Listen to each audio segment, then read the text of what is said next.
വിശുദ്ധ ഖുർആനിൽ പറയുന്നത് വഅസാ അൻ തക്റഹു ശൈഅൻ വഹുവ ഖൈറുൽ ലക്കും വഅസാ അൻ തുഹിബ്ബു ശൈഅൻ വഹുവ ശർറുൽ ലക്കും വല്ലാഹു യഅലമു വഅൻതും ലാ തഅലമൂൻ. എന്നാൽ നിങ്ങൾ ഒരു കാര്യം വെറുക്കുകയും യഥാർത്ഥത്തിൽ അത് നിങ്ങൾക്ക് ഗുണകരമായി തീരുകയും ചെയ്യാം. നിങ്ങളൊരു കാര്യം ഇഷ്ടപ്പെടുകയും യഥാർത്ഥത്തിൽ അത് നിങ്ങൾക്ക് ദോഷകരമായി തീരുകയും ചെയ്യാം. അല്ലെ, ഹിജാബ് ധരിക്കുമ്പോൾ പർദ്ദ ധരിക്കുമ്പോൾ അതെന്തോ പ്രശ്നമാണ് എന്ന് നമുക്ക് തോന്നും. നമ്മളതിനെ ചിലപ്പോൾ വെറുക്കുന്നുണ്ടാവും.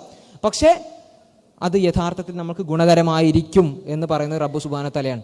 അല്ലേ, സോഷ്യൽ ആക്സെപ്റ്റൻസിന് വേണ്ടി നമ്മൾ ഇങ്ങനെ തലയിലെ തട്ട ഇങ്ങനെ കുറച്ച് ഇങ്ങനെ കൊണ്ടുവരിക, എന്നിട്ട് തട്ട ഊരി മാറ്റുക. അല്ലെ, കുറേ ഇൻഫ്ലുവൻസേഴ്സ് ഉണ്ടാവും, മില്യൺ കണക്കിന് വ്യൂസ് ഉള്ള കുറേ ഇൻഫ്ലുവൻസേഴ്സ് ഉണ്ടാവും. അവരങ്ങനെ നടക്കുന്നില്ല. പിന്നെ എന്താ എനിക്ക് നടന്നാൽ, അല്ലേ, കാലം മാറിയില്ല അതുകൊണ്ട് ഞാൻ നടക്കും എന്നുള്ള നിലക്ക് ചിന്ത പിശാച് നമ്മുടെ മനസ്സിലേക്ക് ഇട്ടുതരും.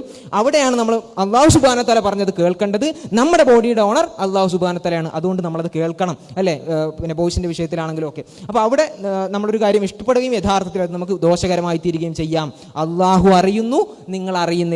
അതുകൊണ്ടാണ് അൽ അലീം എന്നുള്ള ഒരു നാമം വളരെ കൃത്യമായി നമ്മൾ മനസ്സിലാക്കി കഴിഞ്ഞാൽ ഇങ്ങനെയുള്ള പല ചോദ്യങ്ങൾ, എന്തിനാ അങ്ങനെ ഇസ്ലാം പറഞ്ഞത്, എന്തിനാ ഇസ്ലാം അങ്ങനെ പറഞ്ഞത്, ഇങ്ങനെ പറഞ്ഞ അല്ലാഹു എന്തിനാ അങ്ങനെ പറഞ്ഞതെന്നൊക്കെ ഉള്ള ചോദ്യം ഉണ്ടാവില്ലേ, ആ ചോദ്യത്തെ നമ്മൾ അഡ്രസ്സ് ചെയ്യേണ്ടത് ഈ റൂട്ട് വെച്ചിട്ടാണ്. അൽ അലീമാണ് റബ്ബ് സുബ്ഹാനഹു വ തആല. അപ്പോൾ അവൻ പറയുന്നുണ്ടെങ്കിൽ അതിലെന്തോ ഹിക്മത്ത് ഉണ്ടാകും എന്ന് മനസ്സിലാക്കി മുന്നോട്ട് പോകാനാണ് നമ്മൾ പിന്നെ പരിശ്രമിക്കേണ്ടത്.